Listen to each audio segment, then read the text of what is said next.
Welcome to our channel. Today we how to download Google Drive for desktop on Windows 11, full guide step by step clearly.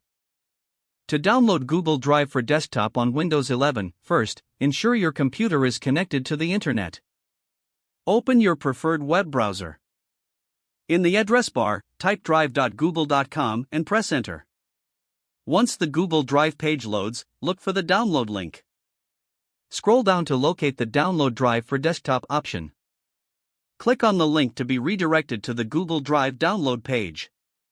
On the download page, click the blue download button. A prompt may appear asking you to agree to the terms of service. Read the terms carefully and click Accept and Install. The download will begin automatically.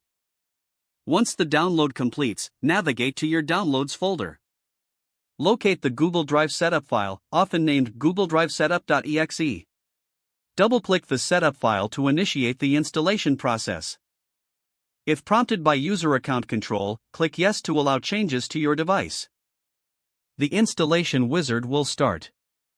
Follow the on-screen instructions to complete the installation. Once the installation is finished, the Google Drive application will launch. Sign in with your Google account credentials.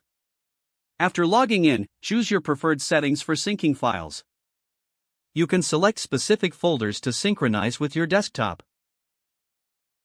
Click Start to complete the setup process. Now, Google Drive is ready for use on your Windows 11 desktop. Access your files easily through the Google Drive folder in File Explorer. You can also manage your files by right-clicking on the Google Drive icon in the system tray. Enjoy seamless access to your Google Drive files right from your desktop. If the page does not load, refresh the browser or try again in a private or incognito window. Make sure you are using the correct email address, then retype it carefully to avoid small typos. If your password is not accepted, use the reset option and create a new strong password you can remember.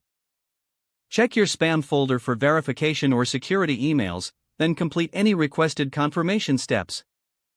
Enable two-factor authentication if available to improve account security and reduce unauthorized access risk. Don't forget to like this video and subscribe to our channel for more step-by-step tech guides.